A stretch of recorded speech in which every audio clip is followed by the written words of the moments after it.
أشهد أن محمدا رسول الله حي على الصلاة حي على الصلاة حي على الفلاح حي على الفلاح الله أكبر الله أكبر لا إله إلا الله.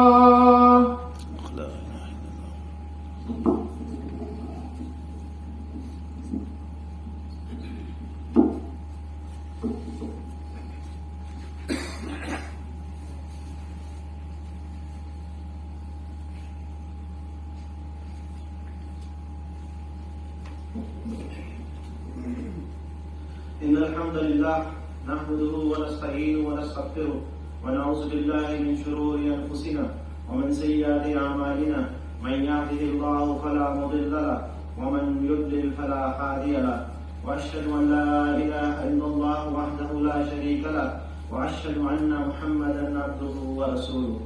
أما بعد فإن خير الحديث كتاب الله وخير الهدي هدي محمد صلى الله عليه وسلم وشر الأمور محدثاتها وكل محدثة بدعة وكل بدعة ضلالة وكل ضلالة في النار. أعوذ بالله من الشيطان الرجيم. بسم الله الرحمن الرحيم. إنا أعطيناك الكوثر فصل لربك وانحر إن شانئك هو الأبتر. سورۃ کوثر میں اللہ تعالیٰ نے فرمایا یقیناً ہم نے تمہیں کوثر عطا کی ہے اور تم اپنے رب کے لیے اللہ تعالیٰ کے لیے نماز پڑھو اور قربانی کرو اور یقیناً تمہارا دشمن ہی لاوارث اور بے نام و نشان ہوگا. اس حدیث کے اندر آیت کے اندر سورت کے اندر اللہ تعالیٰ یہ فرماتے ہیں کہ ہم نے تمہیں کوثر عطا کی ہے. کچھ علماء نے اس کوثر کی تفسیر کثرت سے کی ہے، کثرت اعمال سے، اور کچھ نے اس کو تعبیر کیا ہے حوض کوثر سے. حوض کوثر وہ پانی ہوگا جو آقا نبی کریم صلی اللہ علیہ وسلم قیامت والے دن کھڑے ہوں گے اور اپنے امتیوں کو حوض کوثر پہنائیں گے. وہ ایسا پانی ہوگا کہ جو ایک بار پی لے گا اس کو دوبارہ پیاس نہیں لگے گی. حوض کوثر کے بارے میں یہ کہا جاتا ہے کہ وہ جنت کی نہروں میں سے آتا ہوا ایک پانی ہوگا. پھر اللہ تعالیٰ نے جو حکم دیا وہ کہ نماز پڑھو میرے لیے اور قربانی کرو. تو تمام قسم کی عبادات، نماز، قربانی، حج، روزہ، زکوٰۃ، تمام کی تمام صرف اللہ تعالیٰ کے لیے ہیں. کیونکہ مشرکین مکہ اس وقت عبادات کرتے تھے اپنے بتوں کے لیے، آستانوں پر جاتے تھے، وہاں پہ قربانیاں کرتے تھے، جانوروں کو چھوڑ دیا کرتے تھے. تو اس لیے اللہ تعالیٰ نے فرمایا کہ میرے نام سے قربانی کرو، میرے لیے قربانی کرو اور میرے لیے نماز کرو. پھر اس کے بعد یہاں پر آتا ہے کہ جب نبی کریم صلی اللہ علیہ وسلم کے بیٹے ابراہیم فوت ہوئے تو مشرکین مکہ جو تھے انہوں نے کہنا شروع کیا تو آپ کی کوئی اولاد نہیں ہے، آپ لاوارث ہیں، آپ کا کوئی نام و نشان باقی نہیں رہے گا. تو اللہ تعالیٰ فرماتا ہے یقیناً تمہارے دشمن ہی لاوارث ہوں گے اور بے نام و نشان ہوں گے. کیونکہ علماء کے بعد انبیاء کے وارث جو ہیں وہ علماء ہوتے ہیں اور اللہ تعالیٰ نے اس دین کو اتنا پھیلانا تھا، پوری دنیا میں یہ دین پھیلا اور نبی کریم صلی اللہ علیہ وسلم کے جو وارث ہیں وہ پوری دنیا میں پھیل رہے ہیں، قیامت تک پھیلتے رہیں گے. اس میں جو بات واضح ہے اس حدیث کے اندر کہ وہ نماز کو قائم کرنے کے بارے میں. اور نماز ہم سب جانتے ہیں کہ اللہ تعالیٰ نے معراج پہ نبی کریم صلی اللہ علیہ وسلم کا نماز فرض کی جو پہلے 50 کی. پھر جب نبی کریم صلی اللہ علیہ وسلم آئے اور موسیٰ علیہ السلام سے گفتگو کی تو موسیٰ علیہ السلام نے کہا کہ آپ کی امت 50 نمازیں نہیں پڑھ سکے گی، واپس جائیے اور اللہ تعالیٰ سے کچھ کم کروائیے. تو پھر نبی کریم صلی اللہ علیہ وسلم گئے، پھر کم ہوئی، پھر آگے بڑھے گئے تو آخر 5 نمازیں جو ہے وہ فرض رہ گئی. پھر جب موسیٰ علیہ السلام نے دوبارہ کہا کہ جائیے اور اللہ سے ان نمازوں کو کم کروائیے تو نبی کریم صلی اللہ علیہ وسلم نے کہا کہ مجھے تو حیا آتی ہے کہ میں جاؤں اور اللہ سے کہوں کہ ان نمازوں کو اور کم کر دیں. لیکن موسیٰ علیہ السلام نے کہا کہ آپ کی امت یہ 5 نمازیں بھی نہیں پڑھ سکے گی اور آج ویسا ہی ہو رہا ہے. رسول اللہ صلی اللہ علیہ وسلم نے فرمایا کہ جب تمہاری اولاد 7 سال کی ہو جائے تو اس کو نماز کا حکم دو اور جب وہ 10 سال کے ہو جائے تو ان کو مارو اور ان کے بستر الگ کر دو. اس حدیث کے اندر نبی کریم صلی اللہ علیہ وسلم والدین کو یہ نصیحت کر رہے ہیں، ارشاد فرما رہے ہیں کہ جب تمہاری اولاد 7 سال کی ہو جائے تو ان کو نماز کا حکم دو اور انہیں نماز کا عادی بناؤ تاکہ بچپن سے ہی وہ نماز پڑھنے کے عادی بنے اور ان کو نماز کی عادت ہو. اور 10 سال کے اگر ہو جائیں اور وہ نماز نہیں پڑھتے تو پھر ان کو مارو، یعنی ان کے اوپر سختی کرو تاکہ وہ نماز کی پابندی کرے. تو یہ 7 سال سے 10 سال کا جو یہ 3 سال ہیں، اصل میں یہ ایک تو بچوں کی تعلیم و تربیت کا ٹائم ہے کہ انہیں 3 سالوں میں سکھایا جائے کہ نماز کیسے پڑھنی ہے، اس کے احکامات کے بارے میں بتایا جائے اور انہیں اس کی عادت ڈالی جائے. اور 7 سال کے بعد بھی اگر وہ نماز نہیں پڑھتے تو پھر ان کے اوپر سختی کی جائے اور ان کے بستر الگ کر دو، کیونکہ 10 سال کے بعد جو عمر ہے اس کے بعد بلوغت کا معاملہ شروع ہو جاتا ہے. اس لیے حکم دیا جائے کہ ان کے بستر الگ کر دو. نبی کریم صلی اللہ علیہ وسلم نے فرمایا کہ نماز جو ہے وہ دین کا ستون ہے. جیسے اگر معاذ رضی اللہ تعالیٰ عنہ کو فرمایا گیا ہے معاذ کیا میں تمہیں یہ نہ بتاؤں کہ دین کی اصل کیا ہے اور دین کا ستون کیا ہے اور اس کی چوٹی کیا ہے. تو معاذ رضی اللہ نے کہا کہ جی اللہ کے نبی صلی اللہ علیہ وسلم آپ مجھے بتائیے کہ یہ کیا ہے. تو اللہ کے نبی صلی اللہ علیہ وسلم نے فرمایا کہ دین کی اصل اسلام ہے اور دین کی جو چوٹی ہے وہ جہاد ہے اور دین کا ستون نماز ہے. اب آپ خود دیکھیں کہ جس مذہب کی بنیاد، جس بلڈنگ کی بنیاد ستون نماز ہے، اگر وہ ستون ہی ہٹا دیا جائے یا اس ستون کو کمزور کر دیا جائے تو وہ بلڈنگ کیسی کھڑی رہے گی. آج ہم لوگوں کے یہی معاملات ہیں. ہم پوری دنیا میں زیادہ ہونے کے باوجود بھی ذلیل و رسوا ہیں کیونکہ ہم نے دین کو چھوڑ دیا، ہم نے اپنے دین کو کمزور کر دیا، نمازوں کو چھوڑ دیا، دین کے احکامات کو چھوڑ دیا.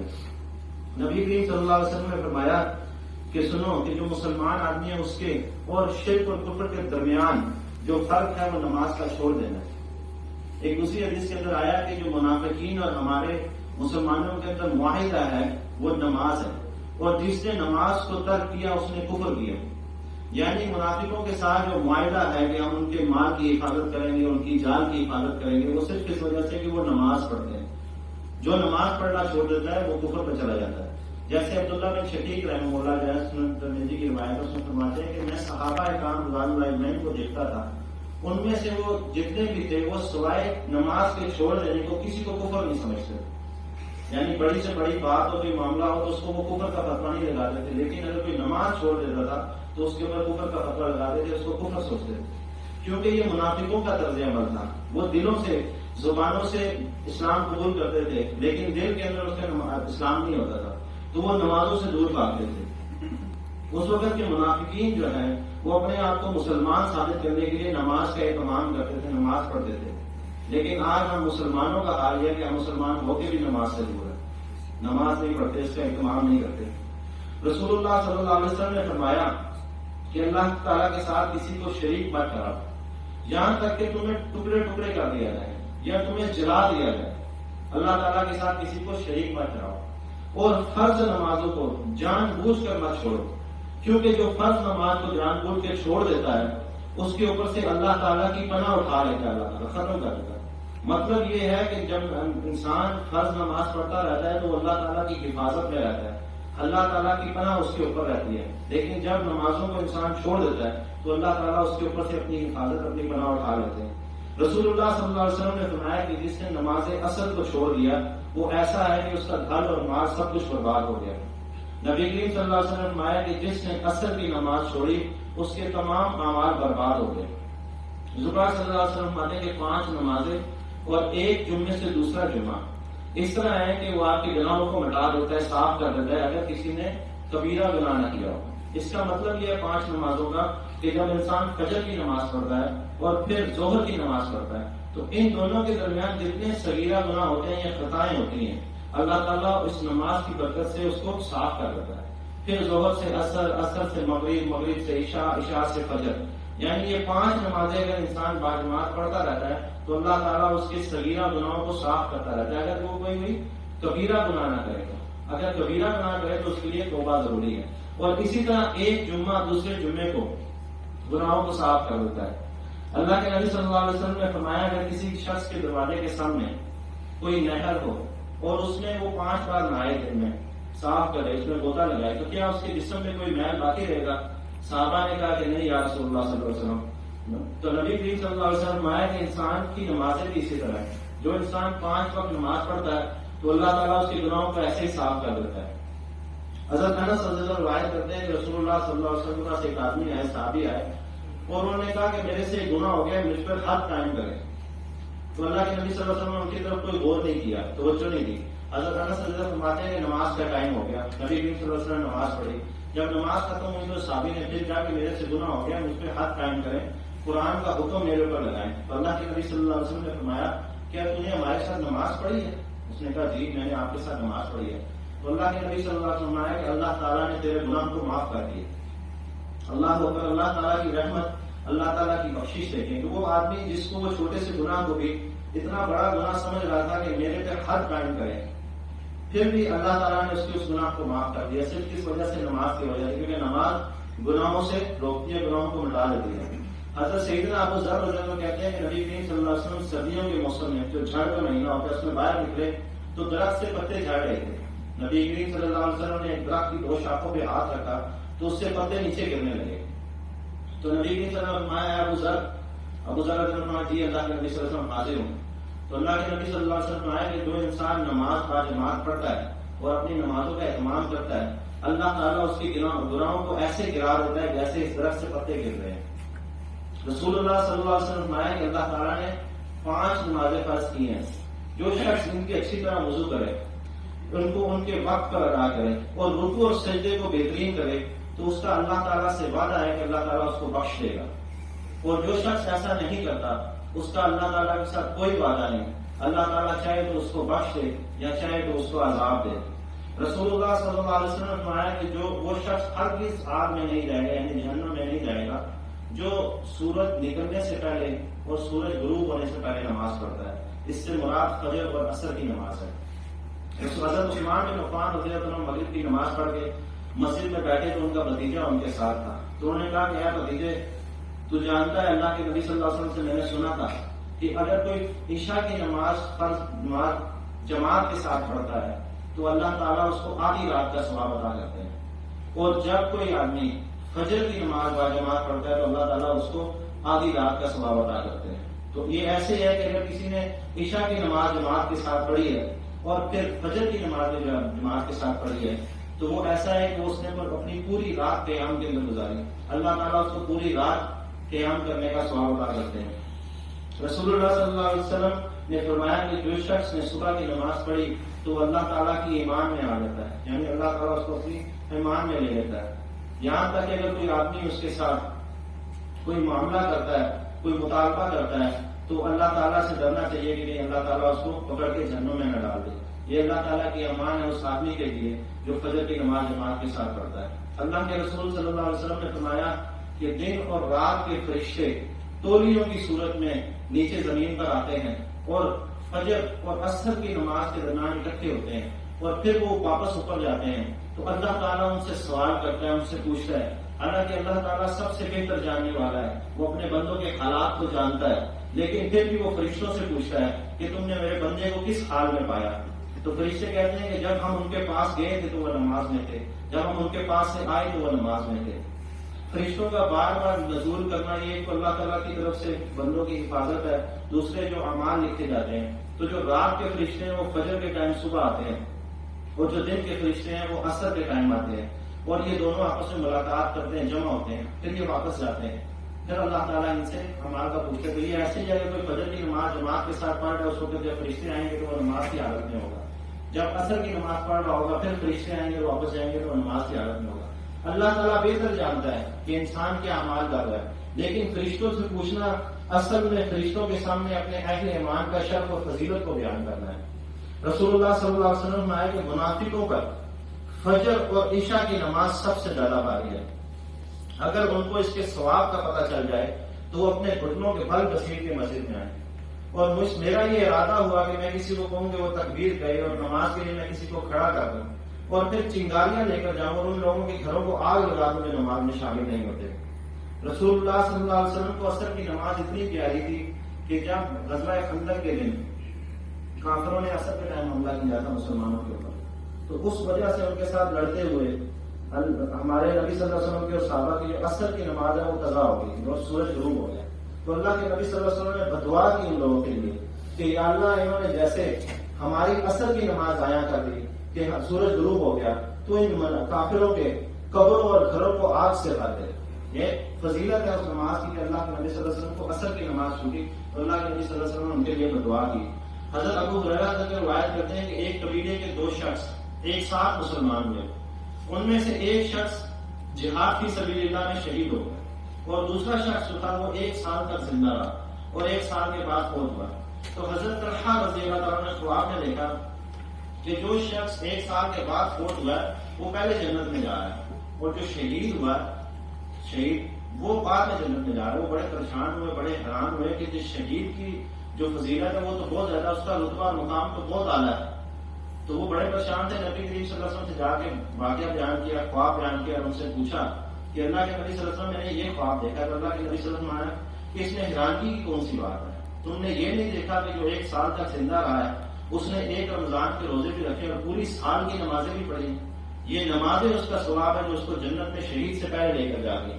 حضرت ابو ہریرہ رضی اللہ عنہ نے رسول اللہ صلی اللہ علیہ وسلم فرمایا کہ قیامت کے دن جب لوگوں کے اعمال تولے جائیں گے، حساب دیا جائے گا، تو سب سے پہلے جو حساب ہوگا وہ نماز کا ہوگا.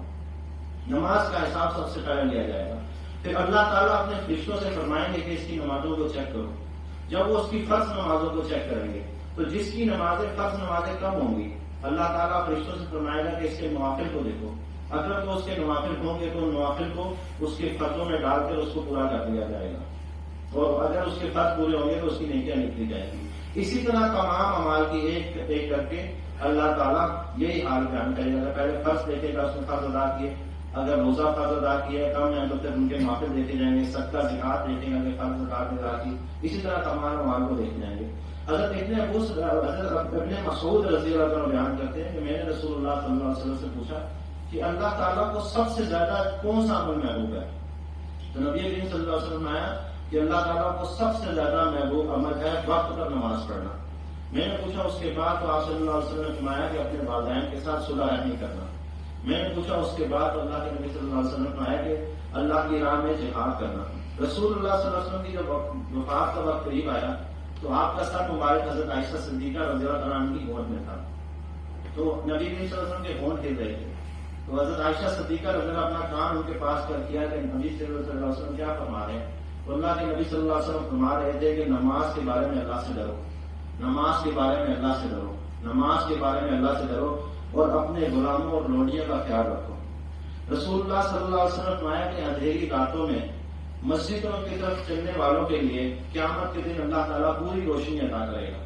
اندھیری راتوں سے مراد یہ اندھیرے میں جو عشاء اور فجر کی نماز ہوتی ہے، جو عشاء اور فجر کی نماز میں مسجد کی طرف جاتا ہے جماعت کے لیے، اللہ تعالیٰ قیامت والے دن اس کو نور کی روشنی عطا کرے گا، جس کی وجہ سے وہ پل صراط سے بڑی آسانی سے گزر جائے گا.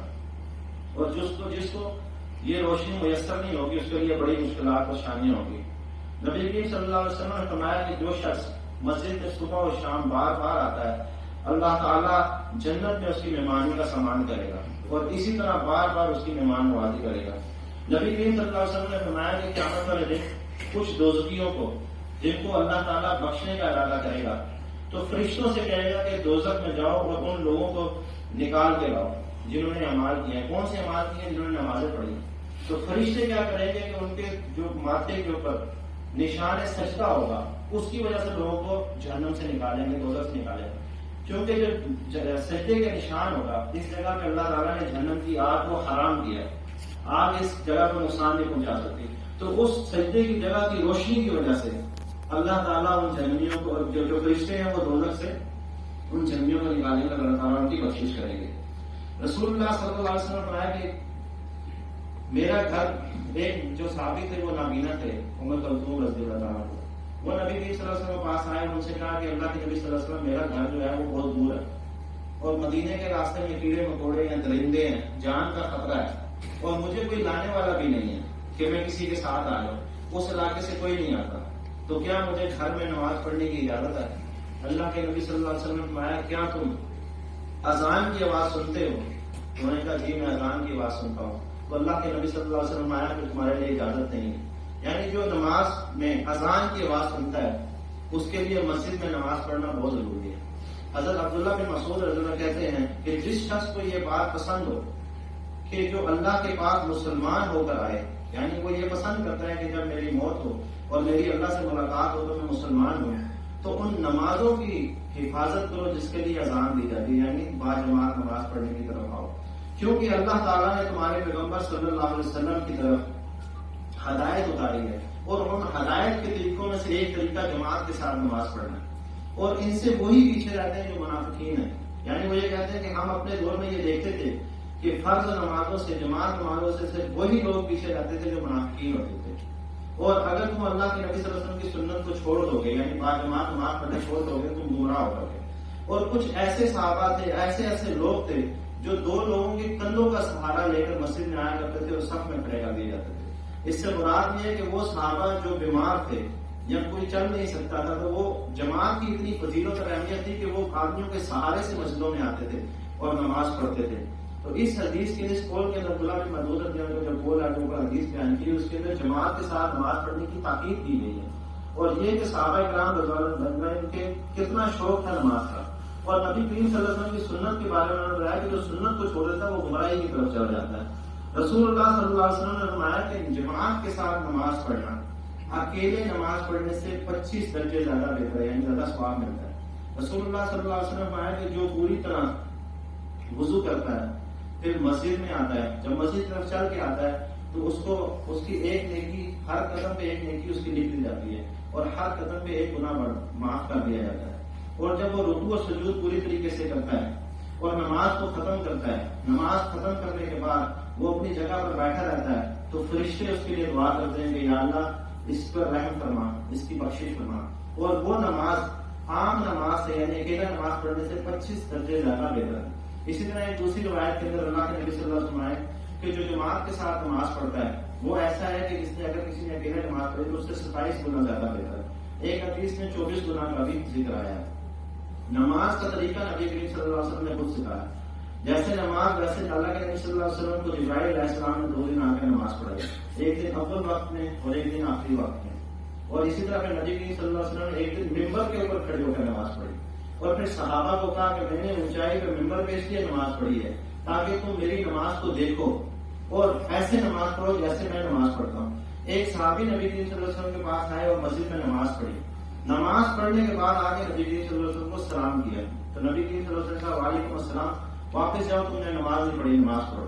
وہ صحابی دوبارہ نماز پڑھ کے واپس آئے، سلام کیا، اللہ کے نبی صلی اللہ علیہ وسلم نے سلام کا جواب دیا اور کہا واپس جاؤ، تم نے نماز نہیں پڑھی. پھر تیسری بار گئے، نماز پڑھ کے آئے، سلام کیا، اللہ کے نبی صلی اللہ علیہ وسلم نے کہا واپس جاؤ، تم نے نماز نہیں پڑھی. تو صحابی نے کہا کہ اللہ کے نبی صلی اللہ علیہ وسلم مجھے تو یہی طریقہ آتا ہے. پھر اللہ کے نبی صلی اللہ علیہ وسلم نے ان کو طریقہ سمجھایا کہ جب تو قیام کر تو اطمینان کر، اطمینان سے قیام کر، جو قرآن تجھے پڑھا آتا ہے وہ قرآن پڑھ. پھر اس کے بعد رکوع کر تو اطمینان سے رکوع کر. پھر سیدھا ہو تو اپنی کمر کو سیدھا کر کھڑا ہو جا. پھر سجدے میں جائے تو اطمینان سے سجدہ کر. سجدے سے اٹھے تو پوری طرح بیٹھ اور اپنی کمر کو سیدھا کر. پھر دوسرا سجدہ کر، اطمینان سے کر. دیکھیے اب یہاں پر یہ جو حدیث اللہ کے نبی صلی اللہ علیہ وسلم نے اس کو جو طریقہ بتایا، اگر آج ہم اپنی نمازوں کو دیکھیں، ہم اپنی نمازوں کا معائنہ کریں تو ہم ابھی آگے قیام میں کھڑے ہوتے ہیں اور ساتھ ہی رکوع میں چلے جاتے ہیں. رکوع میں بھی ہم تکبیرات بھی پوری نہیں پڑھتے، کھڑے ہوتے ہیں، پورا سیدھا کھڑا بھی نہیں ہوتے اور نیچے چلے جاتے ہیں. سجدے سے اٹھتے ابھی ہمارے ہاتھ سیدھے نہیں ہوتے، کمر سیدھے نہیں ہوتی اور کھاتے نہیں، دوسرے سجدے میں چلے جاتے ہیں. یہ طریقہ کار نماز کا ٹھیک نہیں ہے. ہمیں نمازوں کے بارے میں سیکھنا چاہیے، اس کی تعلیم لینی چاہیے. ایک صحابی کے سامنے ایک کافر نے نماز پڑھی، انہوں نے کہا کہ تو کیسے نماز پڑھ رہا ہے؟ انہوں نے کہا میں تو 30 سال سے ایسے نماز پڑھ رہا ہوں. تو انہوں نے کہا کہ 30 سال سے تیری کوئی نماز نہیں ہوئی، کیونکہ یہ نماز سنت والی نہیں. اللہ کے نبی صلی اللہ علیہ وسلم نے کہ سجدے میں کوے کی طرح چونچ مت مارو. جس طرح پرندے آپ نے دیکھو کہ دانا پڑا ہو تو کیسے اٹھاتے ہیں، اس طرح کوے کی طرح چونچ مارنے سے منع کیا کہ سجدہ ایک دم جلدی جلدی مت کرو. اسی طرح اللہ کے نبی صلی اللہ علیہ وسلم نے کہ سجدے میں اپنے ہاتھوں کو کتے کی طرح مت پھیلاؤ. یہ الفاظ اللہ کے نبی صلی اللہ علیہ وسلم نے استعمال کیے، کتے کی طرح مت پھیلاؤ. آپ نے دیکھا ہوگا جب کتا بیٹھا ہوتا ہے تو اس نے اپنے ہاتھ پورے سیدھے رکھے ہوتے ہیں زمین کے اوپر. اکثر لوگ سجدہ کرتے ہیں اور اپنے ہاتھوں کو سیدھا رکھتے ہیں. سجدے میں ہاتھوں کو سیدھا نہیں رکھنا چاہیے، اپنی کونیوں کو زمین سے اٹھا کے رکھنا چاہیے. تو اس لیے ہمیں چاہیے کہ ہم اپنی نمازوں کی حفاظت کریں، نمازوں کا طریقہ سیکھیں. اللہ کے نبی صلی اللہ علیہ وسلم کیسے نماز پڑھتے تھے ویسے نماز پڑھیں. ان نمازوں کا فائدہ ہے. جو نماز سنت کے طریقے پر ہوگی وہ ذریعہ بنے گی گناہوں کو مٹانے کا. ہمیں اللہ تعالیٰ سے توبہ کرنی چاہیے. آج سے توبہ کریں، ارادہ کریں کہ ہم نماز قائم کریں. اللہ تعالیٰ سے عہد کریں کہ انشاءاللہ دوبارہ نماز باجماعت پڑھیں گے. اللہ تعالیٰ ہمیں لے کے آئے اور برے کاموں سے بچائے. وآخر دعوانا الحمدللہ رب العالمین.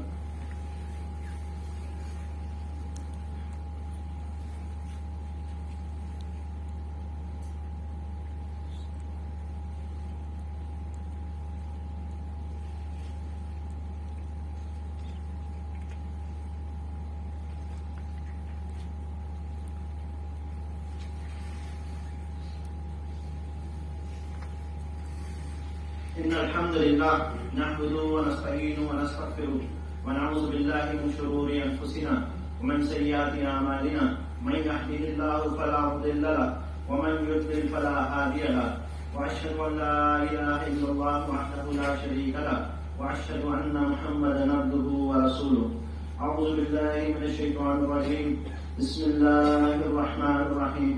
اتل ما أوحي الكتاب وهي إليك من الكتاب وأقيم الصلاة إن الصلاة تنهى عن الفحشاء والمنكر ولذكر الله أكبر والله يعلم ما تصنعون.